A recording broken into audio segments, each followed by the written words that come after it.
Hello, we meet again. I am Miss Kinan. Today I'm going to talk about perinatal mental health. The objectives of these slides are to explain about stress and anxiety, the transition to parenthood, role change and role conflict, the ideology of motherhood, social support, emotional changes during pregnancy, labor and puerperium, postnatal blues, distress or depression. So stress and anxiety can happen to anyone. In this case, we have our patient, the mother and the father, who probably will struggle a little about the presence of a new baby.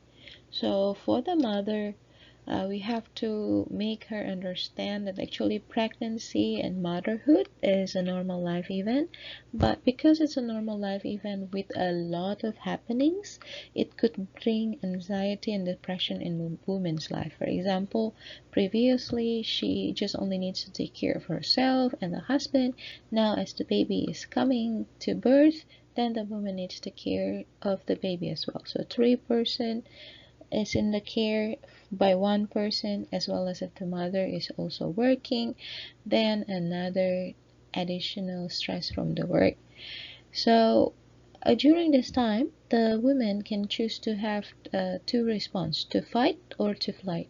To fight means that she will try her best to do the best to really make sure that she can handle this well, or to flight, to not doing anything, to just okay, all right, to just stay low. And what we can see during this response is that the women will be hyper alertness, have some tension, and sometimes also have restlessness, so become very tired and have the sense of unease, like cannot rest, like oh there's something that I have to think, oh this one, oh that one too, oh I haven't handled that one, oh no I haven't do that one, oh no maybe this one, oh maybe that one, oh what about that. So very unease about things. So sometimes this leads to insomnia, unable to rest, and even fear and unforgetfulness. So forgetfulness is like cannot remember what to do first, then have to deal with this is so scary, I cannot do this. So these are the response that we as nurse and midwife, we have to be able to sense and help the mother to really process it well, to process as well, to adapt to it, to take in, to really okay, I got this, and then take in, take hold and let go. All right, it's fine, it's okay, we can do this. Okay, then next one, we will talk about the physical disorders. So sometimes we may know that there are changes in the cardiovascular system, that the mom will feel nauseated all the time, having dry mouth, even sweating, having palpitation, tachycardia, shortness of breath, dizziness. And sometimes also we will measure, we will be able to see there are changes in the cognitive, somatic, emotional, physiological, and behavioral system of the mother. So we'll see that the mother become differently complete person, and we need to just make sure that the mother will be able to adapt very well with the changes and with the anxiety, with the stressor that is coming. The mother will be able to take in and then let go. And then the other person that we need to understand is that the father, sometimes the fathers also have the anxiety, and we have to understand what is the root of the anxiety. How can we tackle the root of the anxiety? Like for example, oh, the root is because we don't know yet how to handle a crying baby, but once we know how to handle a crying baby, we are okay. So we are going to help father and mother to really understand what is the root of anxiety. When we understand the root, then we will be able to give the correct care to together solve this problem of anxiety. Now, as the baby is here, there is a transition to parenthood, and sometimes this demands a lot of adjustment. including the infant feeding. There will be financial constraint, there will be change in lifestyle and role adjustment. And also, sometimes the mother will feel fatigue, pain, discomfort, lack of sleep, feeling despair, exhaustion, and unhappiness because of so many things that she now has to do.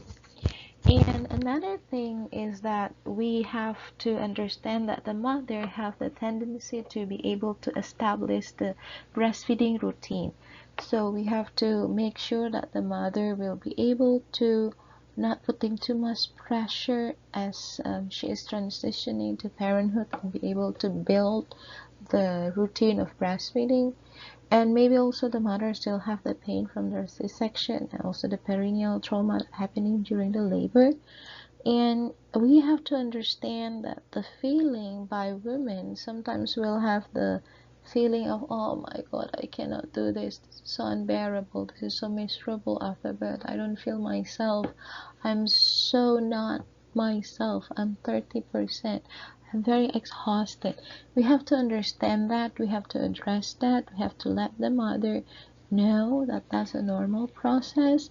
You are allowed to feel stressed, you are allowed to feel not well, but then you have to figure out how to navigate through those feelings and then be able to function as a normal person with a new role in your life and new role in parenthood. Sometimes this is not only for the mother. Sometimes as we take care of the mother and the family after birth during this postpartum period, we will notice that the father is also struggling. Then we also can give positive encouragement for the father and congratulate them for the new role that they have to perform, and make sure that they do understand if they don't need help, there should be help available, that they should call for their family to provide help for them during this transition to parenthood period. Now, the role or change or role conflict can happen within the women, because actually women and men, they place a positive adjustment in parenthood. Mother become mom, the women become mother, the men become father, and this is not something easy. Like for women, they have to take care of the baby themselves, the wife, the husband, or even like the whole family if they have like another big kid siblings, and if their family, their mother, their parents live with them, so another additional, oh, and they are working, so another thing that we see that there are a lot of role changing and conflict that might raise. So it's okay for the women to have adjustment with this. We try to say, okay, now you're a worker, you're a wife, you're a mother, you're also a daughter-in-law or a daughter to your parents. How can we juggle all those things? So we have to be gentle with ourselves. We have to be really and bring the positive energy. We have to choose that, okay, this might be tough, but we take it slowly, because this journey is my journey. It might be different from other people, but this is my journey. So we notice that every single person is different. The same thing with the father. We also encourage the father to see, okay, as you're getting more family member, that means you have to make more money. But then how to do that? It's okay to just try to balance financial needs with the current condition that we have. Next, as I mentioned before, the father also have adjustment with the new role as a father. And then we need to do the screening for the mental health. So we can use the Woolly questions. It consists of 2 questions. During the past month, how often you've been bothered by feeling down, depressed, and hopeless? During the past month, have you often been bothered by having a little interest or pressure in doing things? So these are check-in questions that are able to make us understand that, okay, we can get through this. We can do this better. We can navigate together through this. Especially for mother, there will be also another screening tool that we can use to screen for postpartum depression. Some people use the EPDS, Edinburgh Postpartum Depression Scale. Some people also, like in our country, in Indonesia, we use the PHQ-9. So it's a questionnaire about health, that you really focus to see is there any depressions going on. On the next slide is about ideology of the mother. So sometimes as the women become mother, they feel bad because they cannot be the mother that the society level, the super mom, super wife, super in everything. And they just feel they are super, but they are super tired, super depressed, super don't know what to do. So we have to just orient the mother, help them to adapt very well that it's okay to feel tired, it's okay to take a rest, but don't give up because your journey is different. It's okay if people said, oh, when it was me as a mother, I don't do that. It's okay. You can say, oh yeah, true, because me and you are different. We can instill that to the women, saying that yes, of course it's different because it's a different person. It was your mother, it's not you. You can take it easier than your mother. If she can take it quicker than you, it's fine because you are different. You have your own journey, your baby has their own journey, your husband has their own journey. So each one of you have their journey, have your own journey in this moment of transition. And you don't need to be super mom, super wife, super everything because you're not super. You are super because you give birth to the baby and you are healthy, the baby is healthy, your husband is healthy. So that's something that we need to instill to the mother so they feel encouraged and empowered that they are doing a good thing. So in this time as nurse and midwife, we help them to adjust to their new role and to understand what's demand of the new role. And then not only the new role but also each role that they are performing every day, and make sure that they have a good orientations, and when they go out they understand what they need to do so they can perform very well in the new role and demands of each role, so they don't fall into the process of having depression. Now, we understand that social support is important, especially during this challenge moment when they change their role from single, no kids, to married with kids. So we need to make sure that they got a lot of empathy, emotional support, intelligence support, and even economic or financial support, because it's just so expensive to have a baby, and it is not a very common thing for people to ask for help, but we can ask for help. If we need help, we can ask for help. We can ask for our family member to come over and help us. We can say, Mom, this is so difficult. Can you help me? Can you be with me? I don't have money. Can you help me? So those type of things is something that we need to ask the parents, the new mom and new dad, to be able to acknowledge that they can also ask for help. We have to be aware though, if we face a patient who are in socially isolated situation. For example, in our country, single mother giving birth without a father, giving birth without a marriage is something that is not common. So it means that this woman will have a socially isolation from everyone. Probably she's just there alone too. No mother, no anyone, just her and the baby. So as a nurse, as the midwife, how can we support this? Where can she go if she needs help? Does she have someone that she can call to support her, or is it just two of them? What if they don't have money? Where should they go? So those type of things we have to really navigate with the woman. It's not your responsibility to help, but at least you can make them think about what can we do? Where can we find help? Next is the woman with disability, like physical disability, cannot see, cannot hear, cannot talk. This type of disability will make us as a nurse and midwife to be able to, okay, what can we do? How can the mother feel the cues if the baby wants to breastfeed when she cannot hear? What can we do with it? How can we assess that? What are the things that we let her see? And then sometimes if the mother is in entering a mixed marriage, so married with foreigner with different language, or married with the different race with different language, this is very hard to just communicate the need. They don't understand what I want, I don't understand what they're saying.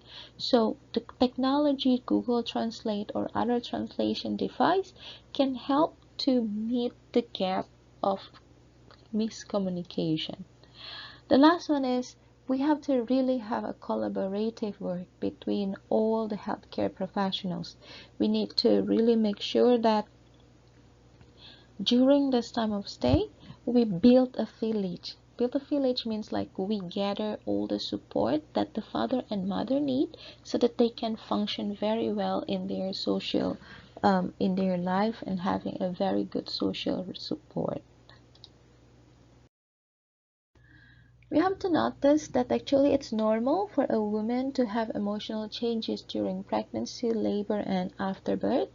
So we have to understand that during pregnancy, the women will have a lot of self-doubt, crisis on confidence, feeling like I don't know whether this is right, whether this is not right, why I'm feeling this, can I just be not pregnant again? Oh no, I will have a baby after that. I will have to take care of the baby. Will my money be enough? What will we do? What about we cannot afford to buy diapers? Things like that. So there are a lot of doubts, there are a lot of crisis and confidence, and we have to acknowledge that yes, there will be a lot of challenges, but you will be equipped to meet all the challenges when you are facing this. You don't have to doubt yourself. You are here today. Until today, after delivering the baby, you are still a good person.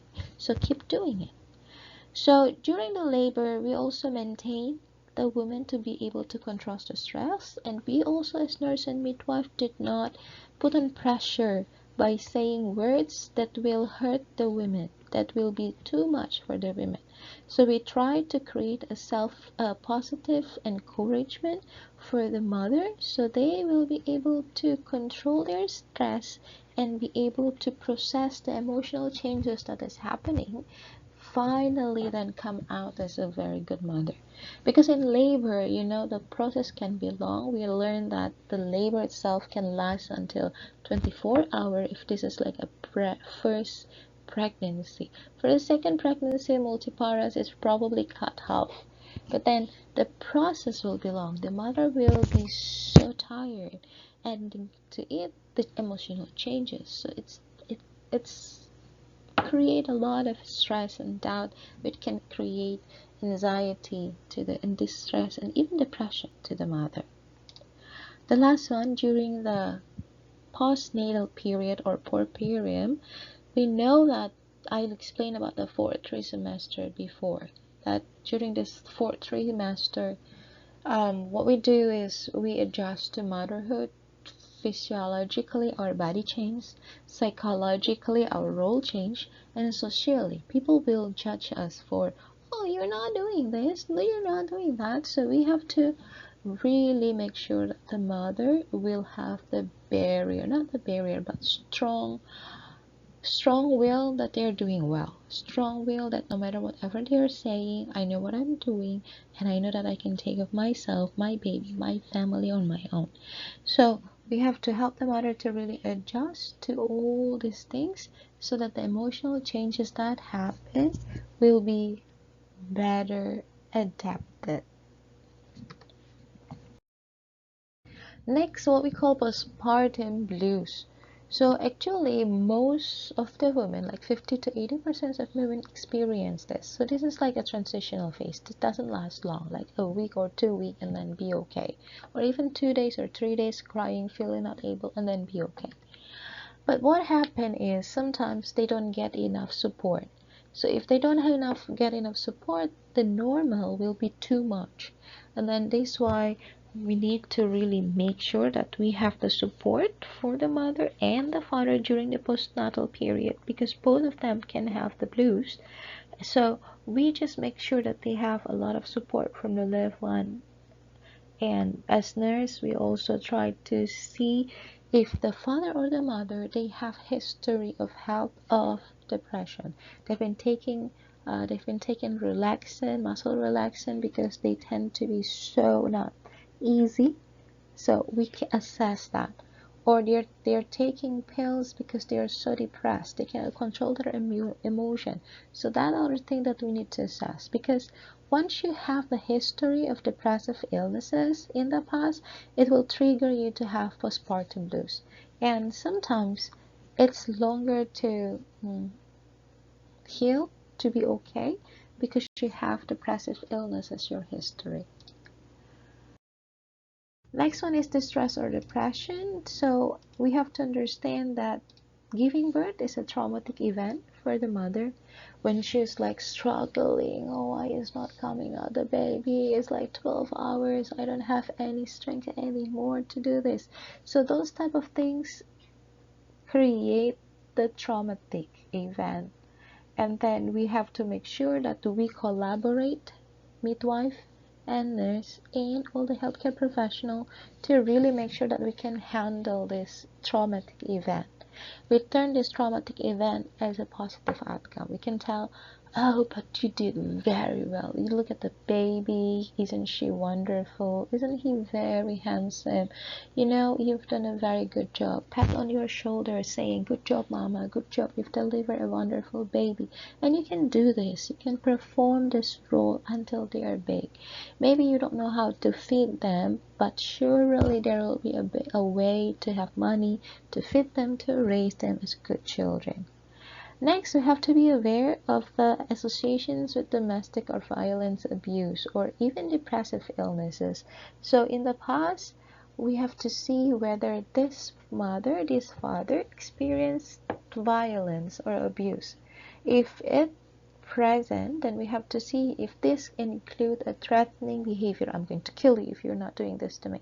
I'm going to kill myself if I'm not doing this. I'm going to I'm going to hurt my hands. I'm going to cut my hands. Things like that. So this threatening behavior needs to be assessed by the mother, from the mother, by the nurse and the midwife. So we are going to be alert about the symptoms. We are going to be alert about what to do when we are assessed the abusive relationship. We'll make sure that they have help. They have the shelter, safe place, so that they can go there and not being hurt.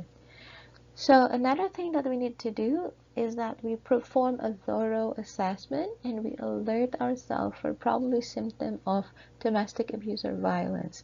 Sometimes some hospital, they even provide a screening during the antenatal. For example, if the mother only come by herself during every single visit, and then once the baby is delivered, we can see that the husband is like very arrogant. What do you want? I already gave you that. I don't care. I'm going. Like those type of things, we can see that the mother have a very hard time before the baby. Now they have the baby, it's more distress, it's more stressful. So how can we assess that the mother and the father have the ability to do that? By really do the screening, thoroughly assessment, and then be able to see how we can orient the patient, the mother and the father, to be able to handle this and not to fall into depression. Alright, that's the end of my presentation. This is the reference that I'm using. Happy learning!